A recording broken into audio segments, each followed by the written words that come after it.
Bismillahirrahmanirrahim. Assalamualaikum warahmatullahi wabarakatuh. Alhamdulillah rabbil alamin wa bihi nasta'in ala umuri dunya waddin wa ala alihi wa sahbihi wa man sara ala nahjihi wastanna bisunnatihi wa ihtada bihadihi ila yaumiddin amma ba'du. Wa qala al-musannifu rahimahullahu ta'ala wa nafa'ana Allahu bihi wa bi'ulumihi fid dharain amin. Dan berkata Imam Al-Allamah Syekh Abdul Qasim Al-Qushayri, semoga Allah Ta'ala merahmatinya dan kita mendapat manfaat serta barakah ilmunya. Abu Hasan Ad-Dailami menuturkan, saya pernah memasuki kota Antakya, wilayah Turki, kerana seorang lelaki yang berkulit sangat hitam. Menurut khabar yang saya terima, dia mampu berbicara yang sifatnya sangat rahsia, yakni punya ilmu firasat. Saya pun tinggal bersamanya sampailah dia keluar di daerah pergunungan Lukam. Sewaktu keluar, dia membawa sesuatu yang mubah, sesuatu yang boleh dijual beli, yang hendak dijualnya. Sementara keadaan saya sudah 2 hari belum makan apa-apa. Saya lihat apa yang dibawanya boleh dimakan. Berapa harganya? Tanya saya. Saya membayangkan mampu membeli sesuatu yang berada di tangannya. Duduklah sampai saya selesai berjualan dan memberikan kepadamu apa yang kamu beli. Dia memberi saran kepada saya. Saya tidak mempedulikan kata-katanya, saya biarkan dia menyelesaikan urusannya. Sementara saya berjalan ke penjual lain yang saya kira akan menawarkan dagangannya. Saya berpura-pura menawarkan dagangannya. Akan tetapi penjual itu tidak memerlukan tawaran saya, sehingga membuat saya harus mesti kembali pada laki-laki hitam tersebut. Saya mengulangi tawaran saya dengan suara yang agak keras. Jika engkau menjual barang ini, maka katakan pada saya berapa harganya. Engkau telah kelaparan selama 2 hari. Duduklah hingga saya menjual dan memberikan kepadamu apa yang kamu beli. Dia kembali menyarankan saya seperti semula. Saya pun akhirnya duduk. Ketika dia menjual dan memberikan sesuatu kepada saya, dia pergi. Saya keheranan lalu mengikutinya. Dia menoleh pada saya dan mengatakan, jika kamu ditimpa keperluan, maka adukan pada Allah. Kecuali jika nafsumu meminta bahagian yang dapat menutupi penurunan keterkabulan dari Allah. Muhammad Al-Qattani mengatakan, firasat adalah ketersingkapan keyakinan, kemampuan melihat yang gaib, dan dia merupakan bahagian dari darjat keimanan. Dikatakan Imam Syafi'i dan Muhammad bin Hasan radhiyallahu ta'ala anhuma berada di Masjidil Haram. Kemudian seorang lelaki masuk ke masjid. Muhammad bin Hasan mengatakan, menurut firasatku, dia seorang tukang kayu. Namun Imam Syafi'i mengatakan, menurut firasatku, dia seorang tukang besi. Keduanya lantas mendatangi lelaki tersebut dan menanyakan statusnya. Lelaki itu menjawab, saya sebelum tahun ini memang seorang tukang besi. Tetapi sekarang saya bekerja dalam perkayuan, yang tukang kayu. Abu Sa'id Al-Kharras mengatakan, orang yang memiliki sumber adalah orang yang meneliti hal-hal gaib selamanya, dan hal-hal gaib tidak tertutup dari pandangannya. Tidak ada yang tersembunyi darinya. Dialah gambaran orang yang ditunjukkan oleh Allah dalam firman-Nya, la'alimahu alladhina yastanbitunahu minhum. Kebetulan, la'alimahu alladhina yastanbitunahu minhum. Tentulah orang-orang yang ingin mengetahui kebenarannya akan dapat mengetahuinya dari mereka, Rasul dan ulil amri. La'alimahu alladhina yastanbitunahu. Orang yang mencari tanda, mencari firasat adalah orang yang mengetahui tanda. Dia mengetahui sesuatu yang tersimpan dalam kemurungan hati. Kemampuan didukung dengan petunjuk dan alamat. Allah Ta'ala berfirman, inna fi dzalika laayatin lil mutawassimin. Sesungguhnya pada yang demikian itu benar-benar ada tanda-tanda kekuasaan kami bagi orang yang memerhatikan tanda-tanda. Artinya orang yang mengetahui apa yang ditampakkan oleh Tuhannya dengan pelbagai alamat. Mereka terbahagi menjadi 2 golongan, para wali Allah dan musuh Allah. Orang yang mempunyai firasat melihat dengan cahaya Allah. Demikian itu merupakan pancaran cahaya yang memancar ke dalam hati sehingga dia dapat melihat berbagai makna atau nilai-nilai termanifestasi dalam alam semesta, yang terwujud di alam semesta. Hal itu merupakan keistimewaan iman, kelebihan iman. Kebanyakan mereka adalah Rabbani. Allah Ta'ala berfirman, kunu Rabbaniyin. Hendaklah kamu menjadi orang-orang Rabbani. Rabbani artinya para ulama ahli hikmah yang berakhlak dengan akhlak Tuhan dan berfikiran dengan pandangan Tuhan. Mereka kosong dari pengaruh makhluk, kecenderungan melihat mereka dan tersibuk dengan mereka. Muslimin dan muslimat dan penonton yang dirahmati Allah sekalian. Bicara kita tentang firasat. Salah satu daripada darjat keimanan, bahkan buah keimanan. Dan salah satu cara kita menilai keimanan kita dan darjat kita di sisi Allah SWT. Kerana bila seseorang itu mendaki kepada pendakian untuk sampai kepada Allah Ta'ala, maka sepanjang perjalanan pendakiannya pada Allah, maka Allah Ta'ala akan kurniakan kepadanya pelbagai sifat-sifat yang mulia, akan tanggalkan daripadanya segala sifat-sifat keji, akan menunjukkan kepadanya hasil dan buahan daripada amalannya. Maka itulah pendakian iman. Untuk dia sentiasa bergembira, sentiasa yakin dan mengetahui dia berada pada jalan yang hak, yang sebenar. Maka firasat ini yang kita katakan satu manifestasi, satu terjemahan daripada keyakinan kepada Allah. Dan satu terjemahan kepada amalan yang diterima oleh Allah. Dan satu terjemahan kepada tanda-tanda orang soleh. Sebagaimana mereka mengenali para nabi dengan mukjizatnya, para rasul dengan mukjizat. Mereka mengetahui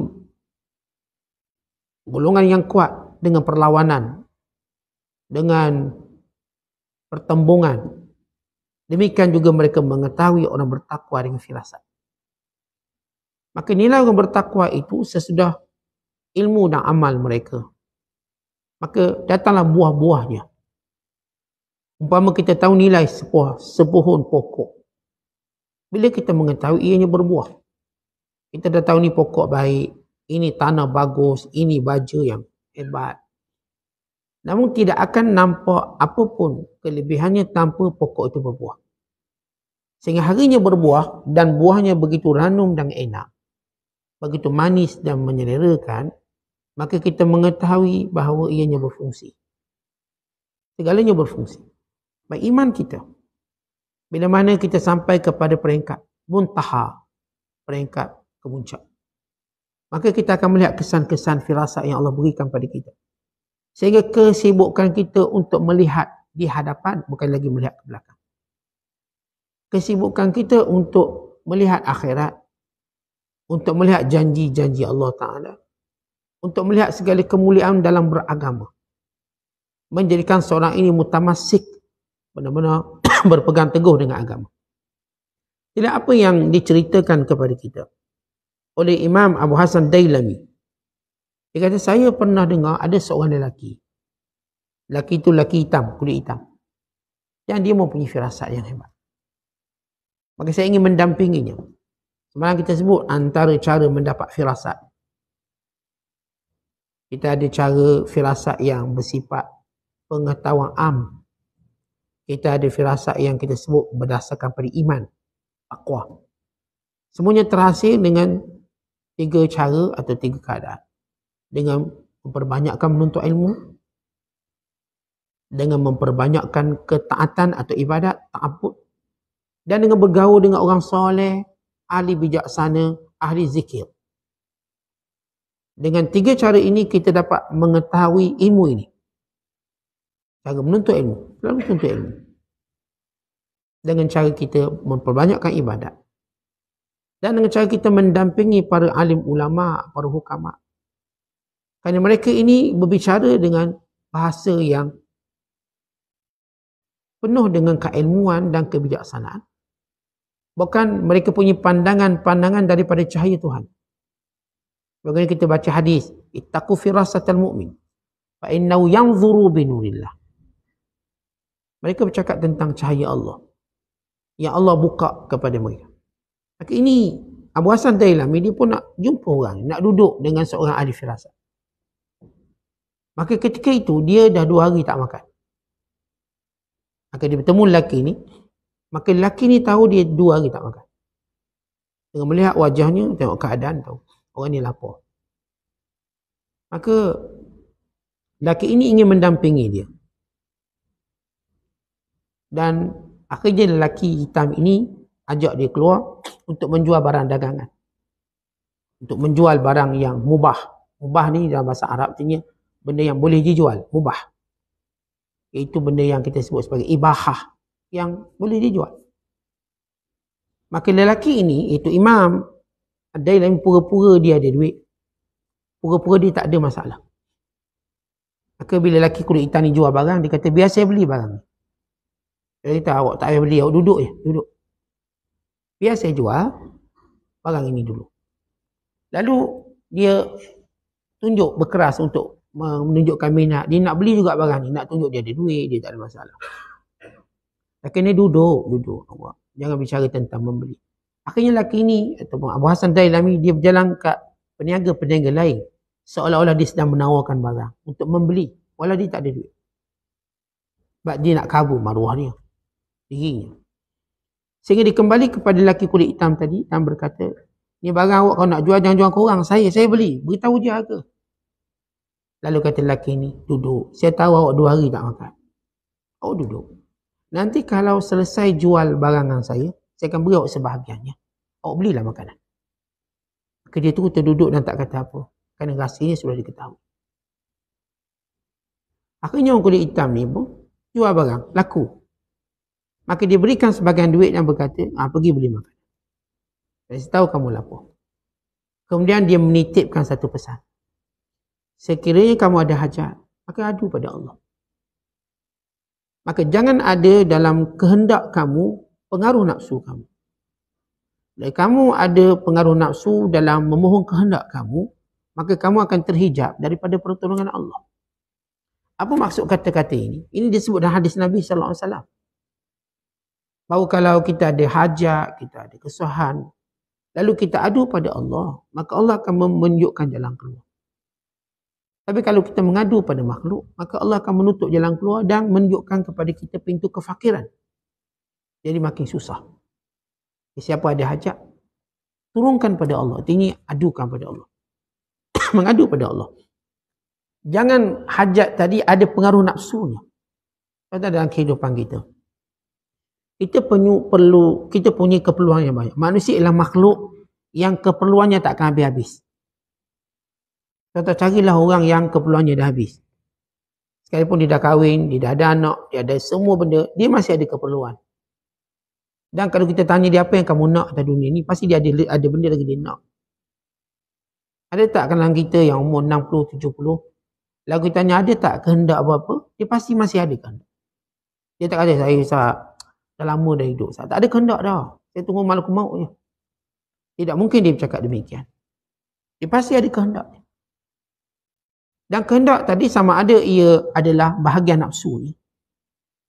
Min khudhuzu nafsihi. Ataupun daripada ilmunya, ataupun daripada agamanya. Ada satu benda kerana nafsu kita nak bangga, nak sesuatu yang agak kita jadi comfort. Saya nak duit lah, nak kaya, nak jawatan, nak pangkat, saya nak gelaran datuk itu, nak comfort. Supaya kita pada penilaian manusia lebih tinggi. Itu bahagian nafsu. Ada benda yang kita nak berdasarkan ilmu. Kita rasa ilmu kita perlu benda ni untuk tujuan-tujuan tertentu. Saya perlu duit sebab saya nak selesaikan masalah pendidikan anak-anak. Saya nak tolong saudara mara. Saya itu berdasarkan ilmu kita. Kita perlukan sesuatu. Saya perlu duit untuk saya simpan hari tua saya. Ini ilmu kita. Dan ada yang keperluan kita berdasarkan iman. Sebab saya bila nak melakukan amal soleh, saya perlukan duit. Dengannya saya menghubungkan silaturahim. Dengannya saya dapat infak, derma. Dengannya saya dapat menguatkan agama dan menjaganya. Maka setiap apa yang kita nak dalam hidup kita, dia tak boleh lari daripada 3 benda ni. Sama ada saya katakan kerana bahagian hawa nafsu. Ianya berlaku bila kita mula bersaing sama-sama. Kita tengok kawan kita ada sebuah baru, kereta baru, rumah baru, lansir baru. Kita pun nak bersaing juga. Isteri kita cakap benda yang menolak kita ataupun yang mendorong kita untuk bersaing. Bang, tengok dia dah beli kereta baru, kita bila nak tukar? Awak tengok orang tu dia dah pergi melancong pula, awak bila nak pergi melancong? Dia ada satu dorongan hawa nafsu untuk bersaing. Tetapi bila hal dunia kita nak bersaing, itu dorongan hawa nafsu. Maka hati-hati. Kerana dorongan ini banyak menghijab kita dari Allah. Sehingga kita rasa tak akan mulia kalau kita tak dapat benda ni. Bang, jiran sebelah dah naik pangkat, abang bila lagi naik pangkat? Abang ngampu lebih-lebih sikit ke bos tu. Abang ajaklah bos datang ke rumah makan-makan. Nanti senang bos naik pangkat. Contoh, ini khuzuzun nafsi, hawa nafsu. Sebab dia nak bersaing manusia. Yang kedua saya katakan, kita dikehendak berdasarkan ilmu kita kerana keperluan. Bukan kita nak bersaing, saya tak nak saing orang. Tapi ini keperluan saya. Saya nak sejumlah wang, sejumlah harta untuk anak-anak saya, masa depan anak-anak saya. Sebab saya duk fikir ekonomi tak bagus. Saya duk fikir masa depan yang begitu mencabar bagi anak-anak saya. Sebab saya kenal anak-anak saya ni, mereka tak kuat bersaing. Pemalu orangnya. Introvert orangnya. Pemalu. Nak jalan seorang pun malu. Sah. Jalan dengan member pun tak nak. Malu. Dengan kita pun dia malu. Lalu bila kita jumpa anak-anak yang dikatakan sifat mereka yang agak pemalu, kita mula fikirkan masa depan dia. Budak ni malu-malu. Macam mana dia nak hidup? Dia tak bersosial. Maka dengan ilmu kita, kita siapkan apa yang dia keperluan dia. Biar dia tidak berurusan sehingga menjadikan dia bermasalah, kita tukar cara lain. Kita kajilah anak kita. Kalau kita ada anak 5-6 orang ni, atau 7-8 orang, atau 9-10-11 orang, kita akan tengok karakter mereka berbeza. Kita tak akan tengok anak ni karakter sama. Dan kita juga melihat kecenderungan yang berbeza. Sebab kita ayah ni ada ilmu dalam melihat anak-anak. Di anak-anak kita tak boleh biar macam tu. Dia mesti ada kecenderungan. Kita perhatikan kecenderungan dan sokong kecenderungan dia dan bimbing kecenderungan dia. Hati-hati daripada kita mengajak dia melawan arus. Kan dia tak akan menjadi cemerlang dengan cara itu.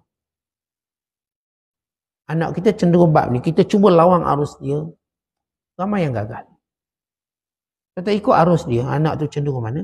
Dan develop dia. Bangunkan dia. Guide dia. Anak saya Ustaz dia minat teknikal. Minat semua teknikal. Dia kecil dia suka tunjuk. Suka repair.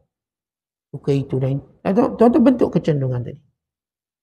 Pergi hantar dia bengkel, mekanik, biar dia develop. Hantar dia study dalam bab itu. Ternyata kita akan dapati dia paling cemerlang. Sebab kita dah ikut arus dia. Anak ni pula suka membaca. Rajin baca. Kita beli buku yang banyak. Jadi baca dan baca. Jadi kecenderungan itu. Wujudkan suasana. Kalau kita nak buat bilik dia, bilik yang suasana buku. Anak ni pula gamer, Ustaz, macam mana gamer? Maka guide dia.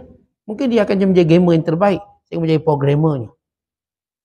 Dia buat game-game yang baik. Atau dia mungkin penyebab mengenali game-game yang tidak baik untuk dia beritahu orang. Game ni ada kufur, ada sekian-sekian.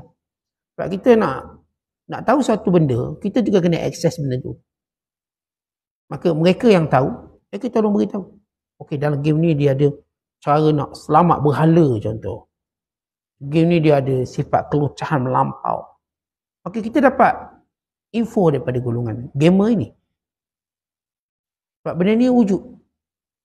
Kita tengok pula anak kita cenderung yang seorang jadi petani pula. Lalu kita pun arah dia ke arah itu. Kata, jadi ini berdasarkan ilmu kita. Jadi kita nak sesuatu berdasarkan ilmu. Yang ketiga, kita nak sesuatu berdasarkan agama. Ini yang tertinggi. Apa pun saya nak ni untuk agama. Saya nak anak saya dalam apa pun bidang lapangan dia kerja untuk agama. Ini yang didikan umat Islam di Palestin. Mereka dididik untuk membela agama mereka. Seluruh dunia mereka duduk, uangnya akan sampai ke Palestin. Yang berekonomi, yang berniaga, yang berilmu. Mereka akan pindahkan ilmu itu pada umat Islam di Palestin. Sehingga mereka semakin hari makin kuat, makin kuat. Kerana mereka ini dah tahu matlamat mereka. Kerana seorang bila dalam perjuangan, mereka tahu apa mereka nak buat. Kita dalam kemewahan, kita leka dengan perjuangan. Kita pun tak tahu kenapa saya perlu cari duit banyak. Malaikat saya nak naik private jet, ya. Benda-benda bersifat peribadi yang tidak menguntungkan umat. Tapi mereka, umat Islam yang tahu kewajiban menjaga agama. Lihat bagaimana cara mereka bekerja, cara mereka belajar. Mereka ambil bidang-bidang yang akan melengkapkan Islam. Semua bidang. Ambil bahagian bidang elektrik. Mereka dapat set satu jana kuasa elektrik yang digunakan umat Islam tanpa pergantungan orang lain. Yang ni belajar untuk menjadi programmer, untuk buat app yang tak perlu atau tak ada orang boleh sekat app ini. Ini orang-orang yang punya bahagian dalam agama. Sekarang sebab itu pesan lelaki ini.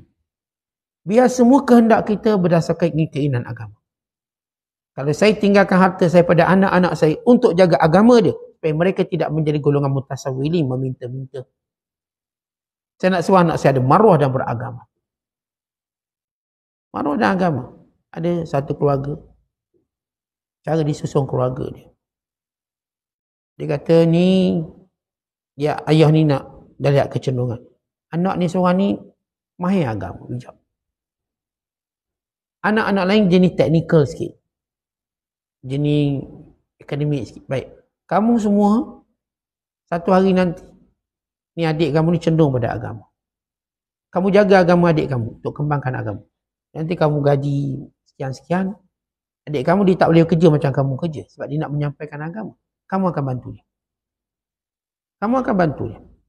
Untuk dia menjadi pendakwah yang baik. Ni ayah nampak. Anak ni bagus agama. Tapi dia mungkin tak bagus dalam mencari duit. Sebab bila orang tu bagus agama, dia tak mungkin sibuk dalam mencari duit. Kalau tidak, agama ni tak jadi bagus. Dia mendidik. Maka datang adik-beradik yang lain, dokong dia. Sebenarnya kita sebut pandangan Imam Qurtubi. Kita kalau satu kampung tahu seorang tu mahir agama. Dan dia mampu mendidik kita dan dia solusi pada banyak hukum hakam. Kita satu kampung kena bantu dia.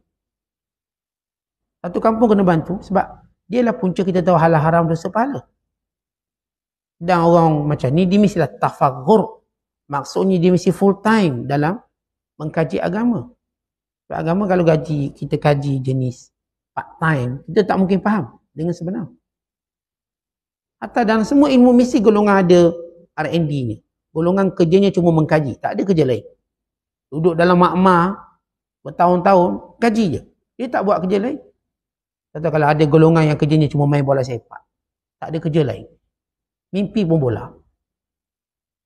Bangun tidur, titing bola, timbang bola. Itu pun dibayar gaji oleh masyarakat. Dibayar gaji oleh syarikat korporat. Dibayar gaji, tengah-tengah dibayar gaji oleh kerajaan negeri dan kerajaan persekutuan.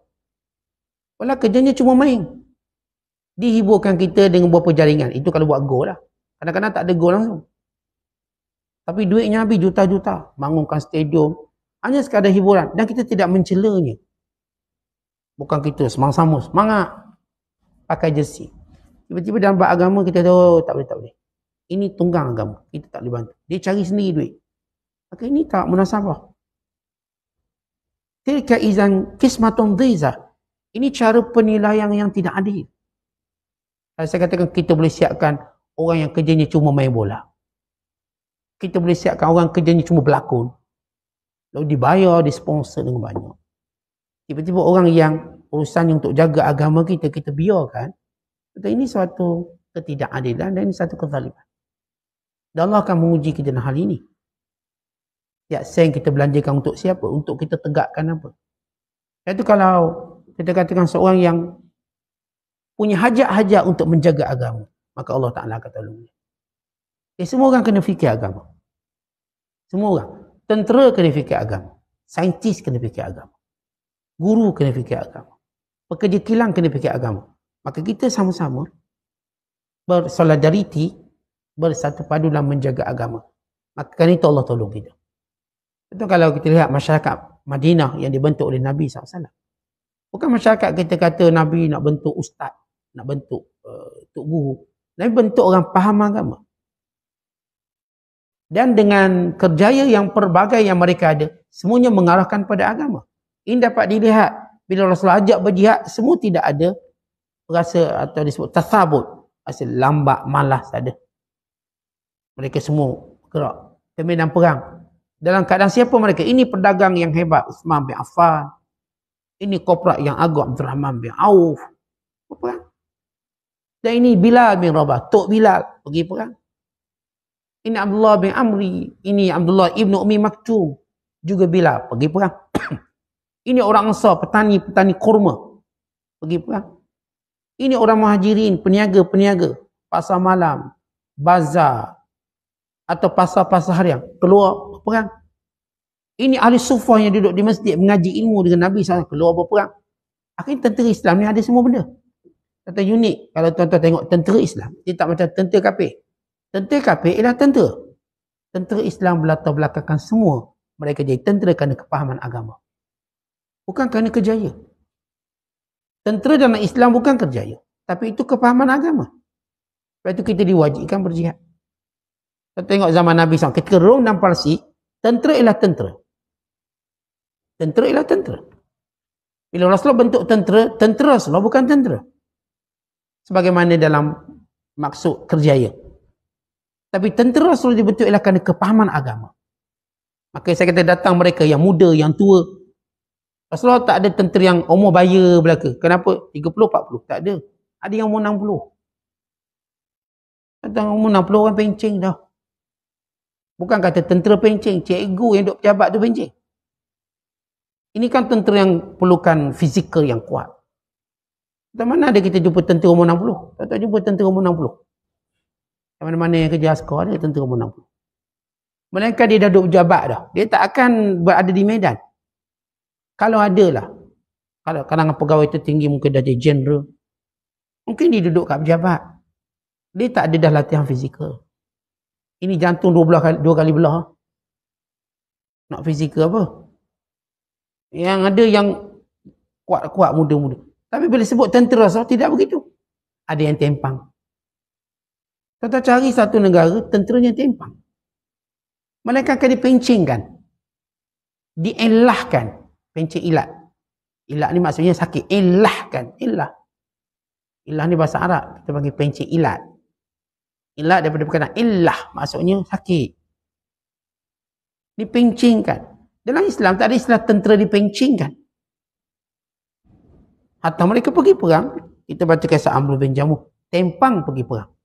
Dan dia berkata, aku ingin masuk syurga dengan kaki tempangku. Ini Abu Ayyub Al-Ansari. Tua. Diusung dan stretcher. Bawa aku. Aku nak pergi perang juga. Ada tak boleh perang. Bawa. Macam mana ada tentera usung pergi perang? Tak ada. Nak pergi surau usung pun malas. Jangan pergi perang. Sakit sikit dah tak pergi surau dah. Tak tunggu usung sakit sikit. Agak-agak sakit sikit. Sakit hati sikit yang pengusi. Tak pergi dah surau. Jangan kata sakit lain. Ini realiti tentera Islam. Dia tak ada satu jenama tentera yang kita faham hari ini. Ukuran ni mesti berapa kaki. Ini tengah negara bila nak ambil tentera dia akan ukur. Wah, tak lepas ukur tolak. Dalam Islam tak ada ukuran. Ini Abdullah bin Mas'ud orangnya rendah, pendek. Kalau dia berdiri sama tinggi dengan Umar duduk. Bayangkan orang ini. Orang kenik lah kenik. Dia bukan jenis orang besar. Macam zaman kita sebut zaman Ibrahim pendek macam tu. Orangnya kalau Umar Khattab duduk, dia sama berdiri dengan Abdullah bin Mas'ud radhiyallahu ta'ala anhu. Dan betingnya cukup halus. Saya waktu dipanjat pokok kurma, sahabat ketawa tengok betis halus macam budak kecil. Dan Rasulullah menegurnya. Kerana betis ini kalau letak pada timbangan lebih berat daripada amalan kamu. Maka mereka tidak lagi mentertawakannya. Kita jumpa orang berumur, tiba tengok betis halu, kita pun ketawa juga. Betis halu, bulu pun tak ada. Kata ni laki ke perempuan? Mungkin. Itu jadi bahasa pelik umum. Tetapi mereka ini semua tentera. Aneh tentera Rasulullah SAW. Sebab itu bila tanda kemenangan Islam, tentera itu bukan tentera kerjaya. Tentera itulah tentera kepahaman agama. Bila tentera itu datang daripada kepahaman agama, itu tanda Islam nak menang. Tapi kalau tentera itu datang sebagai kerjaya, tak akan menang. Kerana kepahaman untuk mempertahankan agama perlu ada pada semua. Bukan perlu ada pada segelintir bernama tentera. Semua rakyatnya berperang. Maka ini cerita dalam Islam. Supaya sedar tentang kepahaman agama. Ini kita nak relatekan dengan kita ada 3 jenis keperluan. Apakah keperluan tuan-tuan berdasarkan nafsu? Kita sebut nafsu kerana kita nak bersaing dengan orang. Ataupun berdasarkan pada ilmu, maslahat yang kita fikir. Atau berdasarkan pada agama. Dan ini paling tinggi. Supaya kita jadikan semua kehendak kita kerana agama. Kalau kita buat rumah besar pun tak apa, buat rumah besar untuk jaga aurat isteri saya. Kadang-kadang tetamu datang, tu nampak dapur. Maka saya besarkan rumah. Itu untuk agama keperluannya. Ya Allah lapangkan rezekiku untuk aku besarkan rumah aku. Untuk menjaga aurat isteriku dan anak-anakku. Kerana saudara mara kita datang, mereka bukan mahram isteri kita. Jadi kita bimbang isteri kita terdedah. Bilik airnya, dapurnya. Lalu kita nak ambil Allah lapangkan rezeki. Ini hajat agama. Kadang-kadang kita ada anak perempuan, kita pun nak buat bilik asing. Anak perempuan kita, anak lelaki. Supaya mereka tidak bercampur dalam satu bilik. Yang kita tahu hukumnya. Lalu kita doa pada Allah. Supaya dia lapangkan rezeki kita. Untuk besarkan rumah. Ini agama, hajat agama. Maka setiap hajat kita. Biar berdasarkan kerana Allah. Maka minta dengan Allah. Jangan hajat kita berdasarkan nafsu. Sehingga kita tak akan ditolong oleh Allah Ta'ala. Mereka mendatangkan fitnah pada agama. Ini pesan seorang ahli firasat. Kepada Imam Abu Hasan Ad-Dailami. Bagaimana Allah tunjukkan, jadikan orang ni sedar, dia tahu. Abu Hasan Ad-Dailami sedang menyembunyikan kelaparan. Kita dah sebut tentang makna firasat. Firasat ni tuan-tuan, kita sebut ada 2. Ada satu firasat yang ilmu yang dipelajari. Berdasarkan bentuk muka, berdasarkan tinggi rendah, berdasarkan warna kulit, berdasarkan warna mata, berdasarkan bibir dan telinga, berdasarkan kepada alis dan juga luas dan terang mata, berdasarkan dahi. Tentang mereka, bila saya belajar ilmu firasat secara fizikal, ashkal. Ini kalau orang dahi lapang. Ini kening. Kening nanti bersambung tak bersambung. Tengah ahli firasat melihat kalau keningnya bersambung, dia orang yang kedekut. Kalau keningnya tak bersambung, dia orang pemurah. Kalau dahinya luas, dia orang berfikir luas. Dan juga seorang yang amat pemurah. Kalau dahinya kecil, dia hanya berfikir tentang seks. Tidak yang lain. Dia punya dahi ni, kepala ni. Kepala kecil ke kepala besar? Kalau kepala kecil, dia tak. Bukan seorang yang bijak. Dan mungkin dia hanya berfikir tentang seks, tentang makan dan minum. Ini firasat ashkal yang kita belajar. Tapi kita taklah dedahkan secara umum. Kerana ia mendatangkan fitnah. Kita pun tengok kawan kita. Kepala kecil. Ustaz kata kau kepala kecil. Gaduh. Padahal tidak begitu. Benda ni benda dalaman. Kerana bila kita belajar sesuatu, tak semua kita akan beritahu orang. Terutama kalau ia mendatangkan satu fitnah. Cuma kita kenal orang tu. Saya rasa kita kenal. Dengan cara tu kita tahu nak bermuamalah dengan dia kan apa. Atau seorang mengetahui firasat. Saya tak nak beritahu, cuma saya sebut secara umum. Kalau telinga dia bersambung atau tak bersambung, dia ada satu gerakan yang kita faham tentang dia. Telinga kan ada ni. Ada orang dekat macam ni. Ada orang macam ni. Dan kita kenal dia. Secara informasi ashkal. Tapi kita bukan nak bicara yang ni. Atau waktu para ulama bincang. Kenapa Nabi SAW menyuruh seorang perempuan bila nak dikahwini dilihat pada wajah dan tangannya. Ulama sebut secara umum, tapi ahli firasat mendetailkannya. Mereka mengatakan pada wajah kecantikan, pada tangan kesuburan. Nak lihat tangan kesuburan, tetapi mereka detail lebih pada itu. Tapi kita taklah ceritalah mengundang fitnah. Ini kita PM tepi, macam tu. PM tepi. Cakap di luar. Tapi ini ialah firasat yang dipelajari. Dan Imam Syafi'i menyusun kitab firasat. Berdasarkan kepada ashkal, bentuk tinggi, rendah, warna mata. Warna mata mereka mengetahui secara firasat. Tapi setiap firasat ialah amanah. Disimpan. Mereka ada masalah untuk menceritakannya. Ini Imam Iyas bin Muawiyah. Seorang tabi'in terkenal. Dia kalau seorang perempuan bercakap dengan dia, dia tahu siapa perempuan. Datang 4 orang perempuan bercakap dengan dia. Lalu dia kata, aku tahu yang pertama itu seorang perempuan yang hamil. Yang kedua itu seorang perempuan yang sedang menyusu. Dia ada baby kecil. Dan yang ketiga yang bercakap dengan aku itu ialah seorang janda. Dan yang keempat bercakap dengan aku ialah seorang anak dara.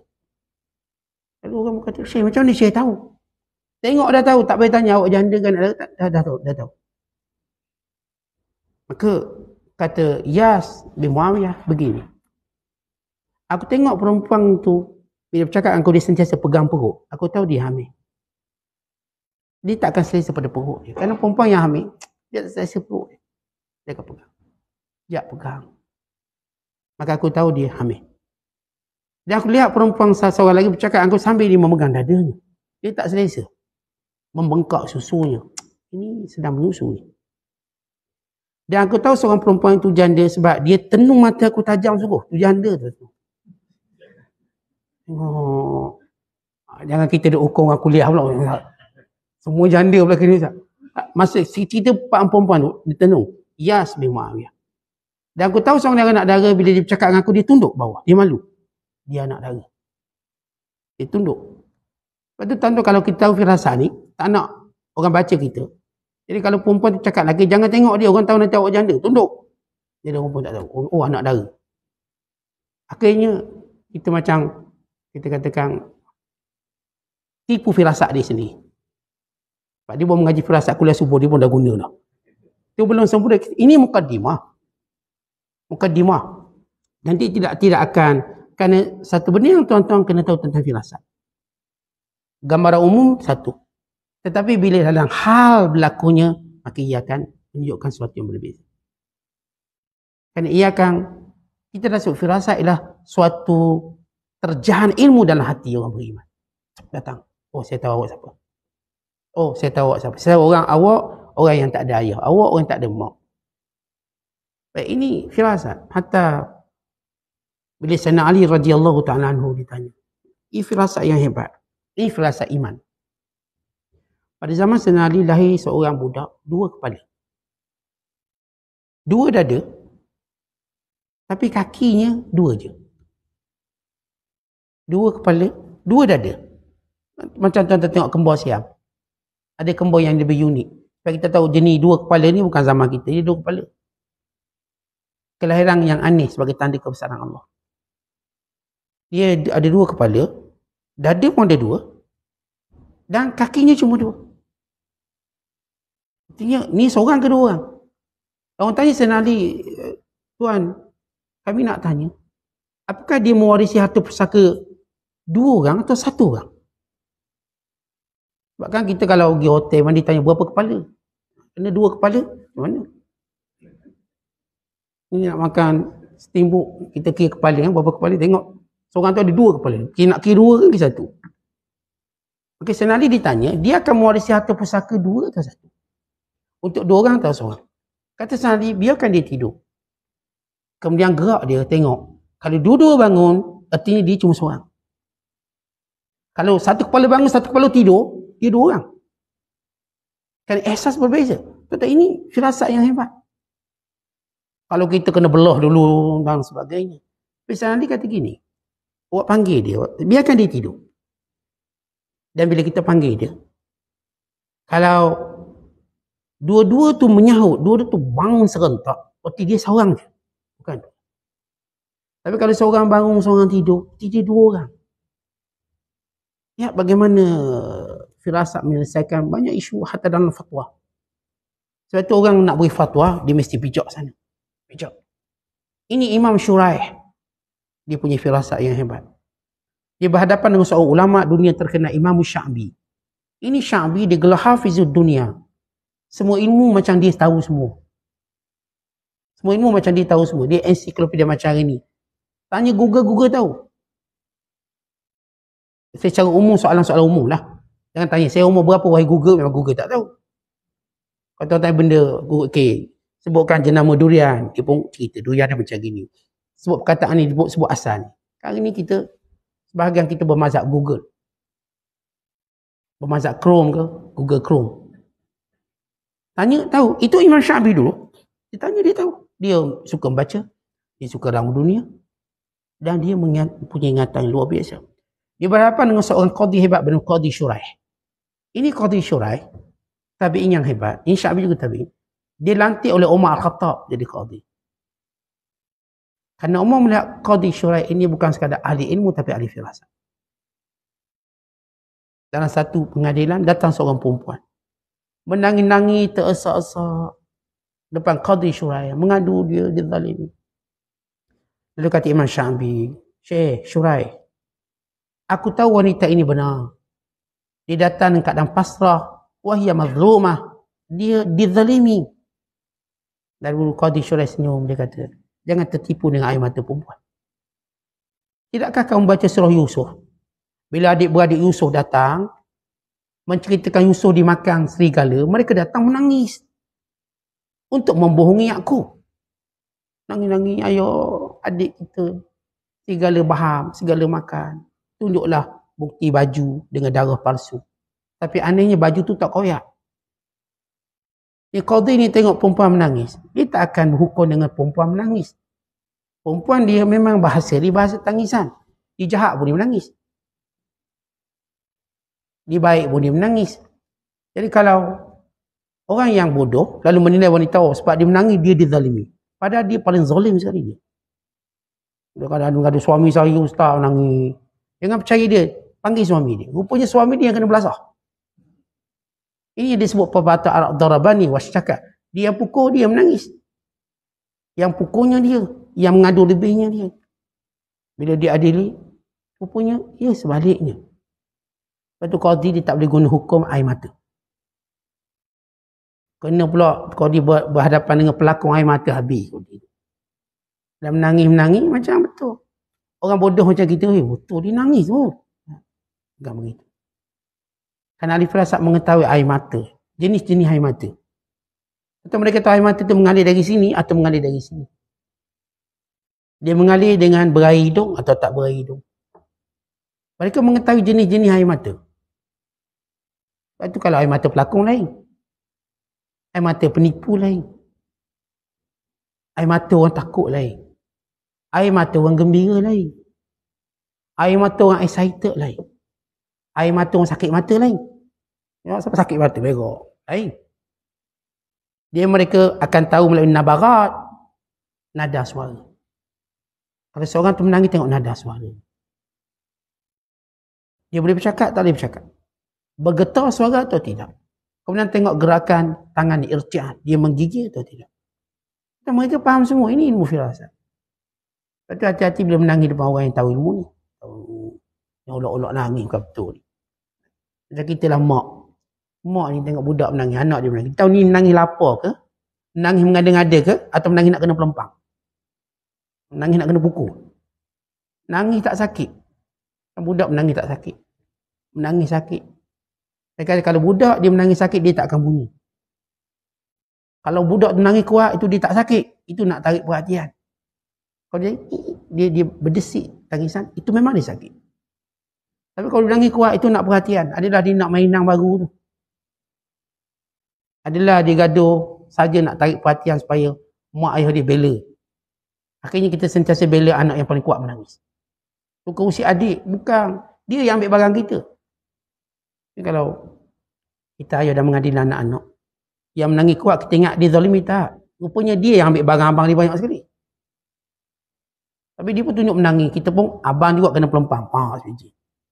Itu abang benci kat adik bongsu tu. Benci sungguh. Sebab gunakan air mata. Kita setengah mak air tak bijak pula tengok. Tengok asam menangis, betul dia. Asam menangis betul. Tetapi menangis bukan tak ada betul. Apa dalam Islam, betul itu ialah bukti. Bukan tangisan. Bukan teriakan. Dan ini boleh diadakan. Ini cerita tentang firasat. Kata Muhammad Qattani, firasat maksudnya mukasyafatul yaqin. Allah zahirkan keyakinan. Kalau kita sebut orang yang ada firasat, dia tak akan ragu-ragu dalam buat keputusan. Dia tak ragu-ragu dalam bercakap. Dia punya keyakinan tinggi. Dan kemampuan melihat yang gaib.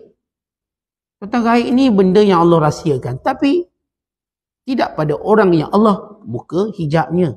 Yang kita sebut sebagai firasat. Dia ada keyakinan, dia lihat ke yang perkara yang gaib. Dan itu adalah darjat iman. Jadi kalau sekiranya ada orang fasik tak sembahyang, tapi dia cakap betul lah Ustaz, dia ada firasat. Kita dah sebut firasat kan, kita dah sebut apa yang disebut oleh Imam Ibn Athir. Firasat ni ada dua. Satu firasat tajribah, pengalaman kerja lama. Dia adalah firasat. Ibu orang kafir pun ada firasat. Tapi kita sebut tentang firasat yang datang daripada iman. Firasat ini setiap kali dia membicarakannya, dia merasa humble dirinya. Tak rasa sombong. Dia tak sombong. Bukan dia sentiasa menyembunyikannya. Bukan saya bila baca kisah Qadi Shuraih, bila datang bersalah, maka dia sudah tahu siapa salah. Tapi dia tak menggunakannya dalam pengadilan. Dia memang fitnah. Nanti orang lain juga mendakwa di firasat lalu menggunakannya. Dia tetap mengadilinya secara biasa. Tetapi dia akan menggunakan firasat bagi membantu. Seumpama CCTV.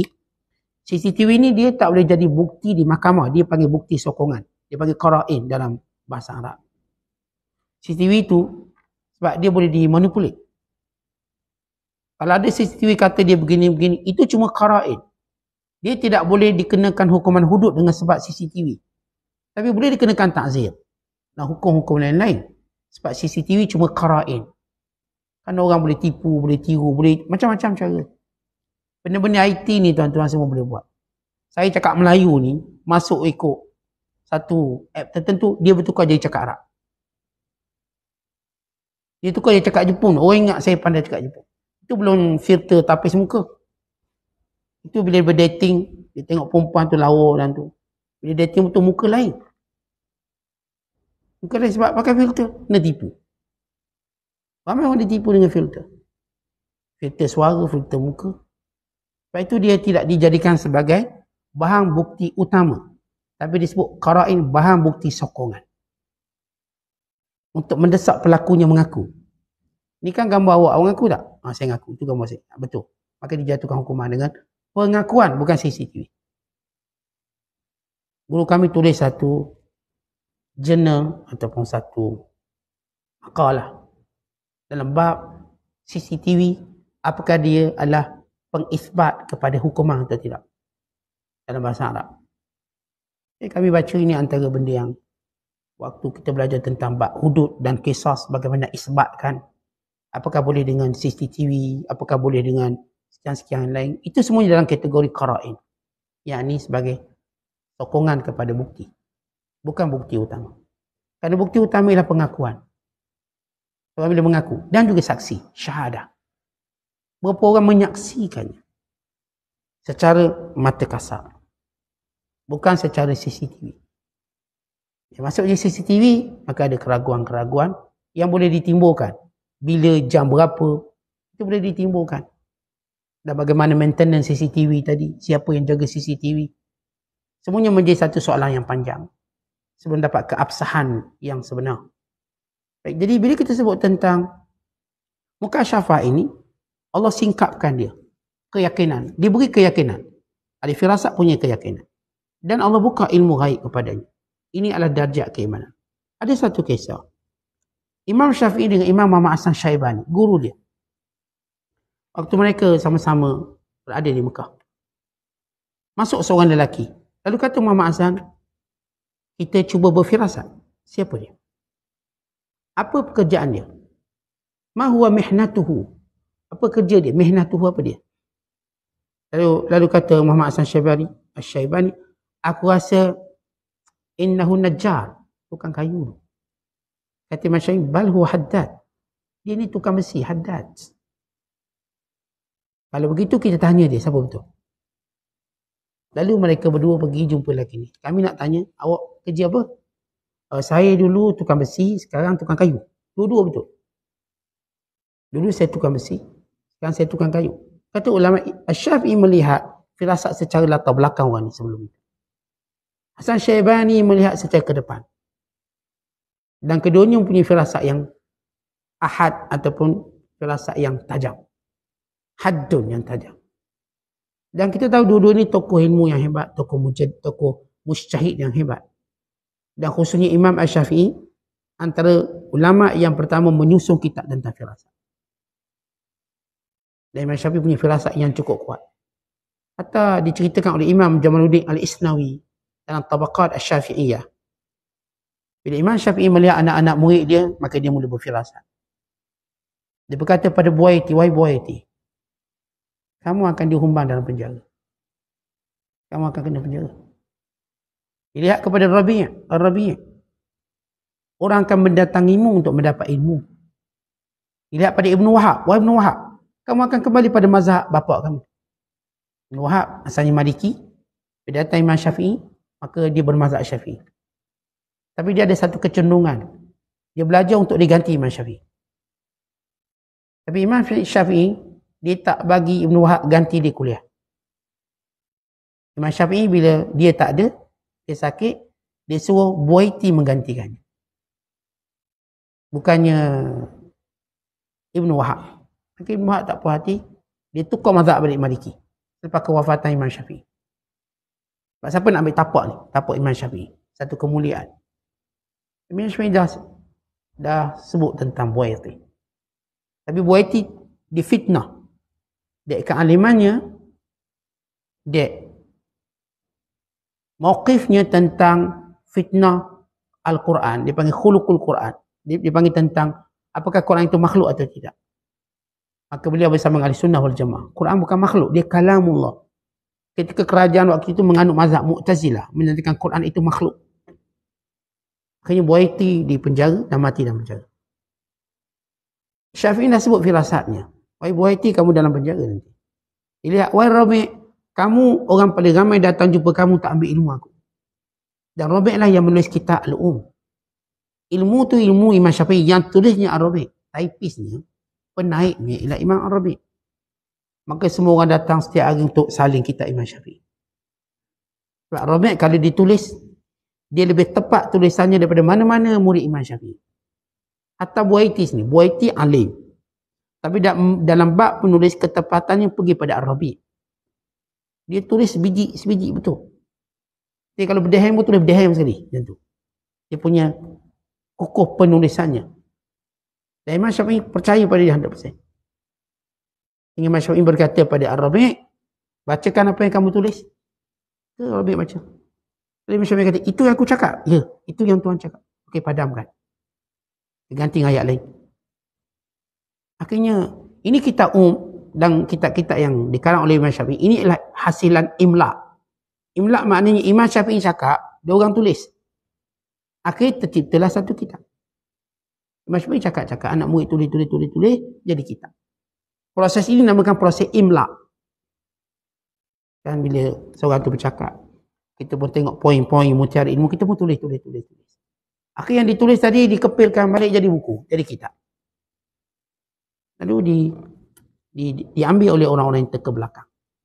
Ini cerita bagaimana firasat Imam Syafi'i kepada murid-muridnya. Disebut setiap seorang disebut. Kenapa? Ini dah darjat keimanan. Sebab itu tuan-tuan, bila kita tahu itu firasat, ini ada punca untuk kita menghormati seseorang, memuliakannya, dan itu tanda kesolehan. Kalau tuan-tuan sebut saya cinta orang soleh, orang yang berfirasat macam ni, tuan-tuan jangan bermusuhan dengannya, kerana mereka ada nilai-nilai kewalian. Maka bila kita memusuhinya, berarti kita sedang berperang dengan Tuhan. Sebab itu hati-hati dengan firasat orang beriman. Yang mereka punya firasat. Mereka bukan meramal, tapi firasat. Yang datang daripada darjat keimanan, keyakinan mereka pada Allah. Dan mereka ialah orang yang sibuk setiap hari bercakap tentang Allah. Mereka bercakap Allah dalam diri bibi mereka. Kita setiap hari bercakap tentang fulan bin fulan, pelakon itu, penyanyi itu. Itu yang kita cakap setiap hari. Bagaimana kita dapat firasat? Mereka bercakap tentang Allah setiap hari. Kekuasaan Allah, sifat pemurah Allah, hukum Tuhan, hukum Allah. Allah marah, Allah murka, Allah redha, Allah suka. Itu yang mereka bicarakan pada anak mereka, pada isteri mereka, pada kawan-kawan mereka. Maka mereka lah yang layak digelar Rabbani. Sentiasa bercakap tentang ketuhanan. Yang disebut oleh Allah dalam Quran, kunu Rabbaniyin. Jadilah orang-orang Rabbani. Kata kalau kita sentiasa bercakap tentang Tuhan, kita untung. Ini nikmat daripada mana? Allah kasih. Allah bagi. Ini dengan izin Allah saya dapat jumpa tuan-tuan. Setiap kali kita kata Allah dalam hidup. Ini macam mana awak pandai masak? Oh, ini semua ilmu Allah bagi. Ujian untuk kita. Supaya Allah tengok apakah kita syukur atau kufur. Dan Allah beri pada semua hamba yang Allah Ta'ala kehendakinya. Lalu setiap kali orang bercakap dengan kita, mereka sedang memahami, mengenali Allah melalui lidah kita. Berarti hati-hati apa yang kita cakap. Kita sedang promo siapa? Kalau tuan-tuan sedang promo diri tuan-tuan, tuan-tuan akan hina dan jatuh. Kalau tuan-tuan sedang promo Allah, tuan-tuan sedang diangkat oleh Allah. Kita sebut tentang ahli fasik, tuan-tuan akan dihimpunkan bersama orang fasik. Maka hati-hati yang keluar daripada mulut kita. Kita bercakap tentang siapa? Kita bercakap tentang siapa? Dan itulah kecenderungan dan keinginan kita. Wallahu a'lam bishawab. Assalamualaikum warahmatullahi wabarakatuh.